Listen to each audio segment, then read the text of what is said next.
भाइयों बहनों, कई लोगों के कहने पर ये मैं वीडियो बनाने का मेरा इरादा बना कि गुप्त नवरात्र क्यों और कैसे मनाएं। ये कई लोगों के कमेंट थे। हमने सोचा चलो मैं इस समय नवरात्र गुप्त नवरात्र चल भी रहे हैं तो क्यों न बनाया जाए। तो आप सबकी सुविधा को देखते हुए मित्रों, ये आप जानते हैं कि नवरात्र का तो बड़ा महत्व है। जो हिंदू धर्म में ये दो नवरात्र, एक चैत्र नवरात्र एक आश्विन नवरात्र, ये सभी के लिए है, जन सुलभ है और उत्सव के साथ इन नवरात्रों को सभी लोग अच्छे ढंग से मनाते हैं। अपने घरों में पूजा हवन इत्यादि बड़े नियम संयम के साथ सब करते रहते हैं। लेकिन प्रश्न ये उठता है कि ये गुप्त नवरात्र कौन सी नवरात्र है, ये गुप्त क्यों रखी गई है। वास्तव में सही बात है और गुप्त रखना भी चाहिए। कोई न कोई बात अगर है तो उसको गुप्त ही रखा जाए।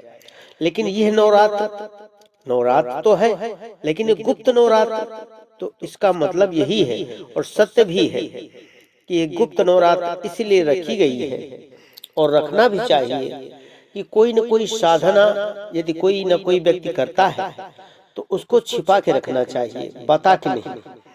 बताने से उसकी की गई साधना निष्फल हो जाती है।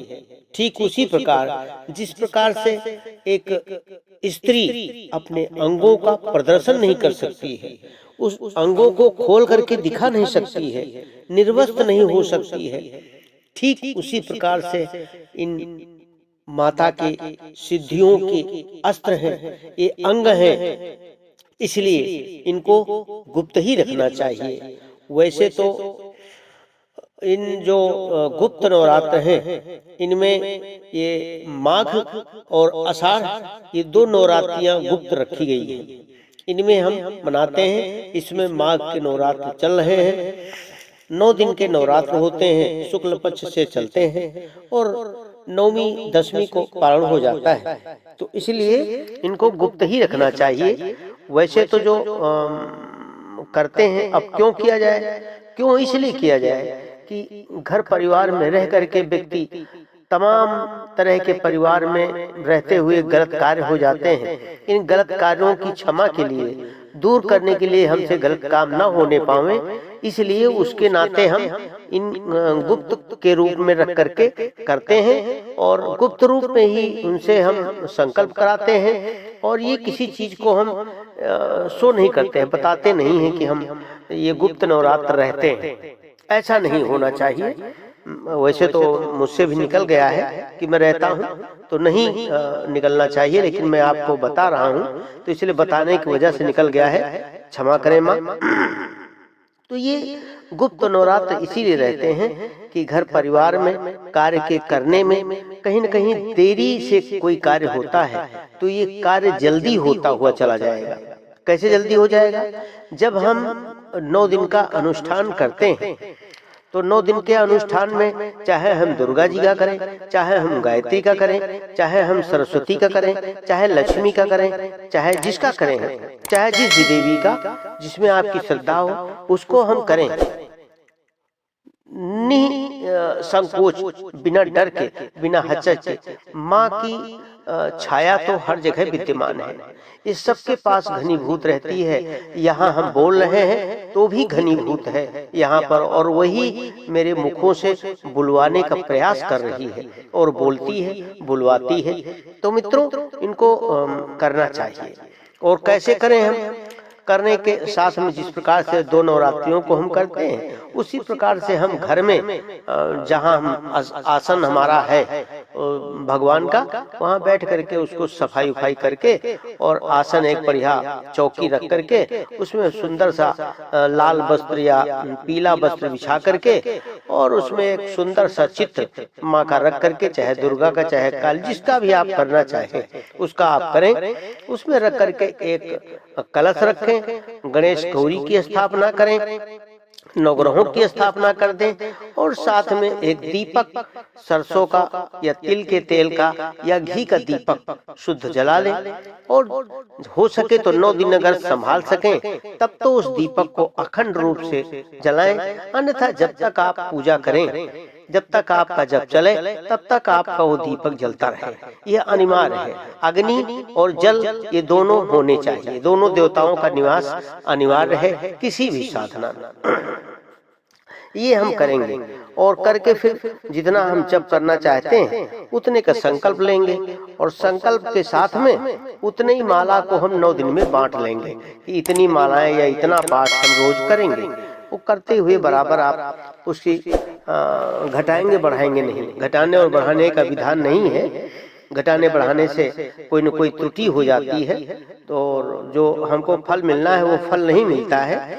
तो इसलिए ये सब ध्यान रखते हुए आहार विहार का, खान पान का तो ठीक ढंग से उसका हम करें।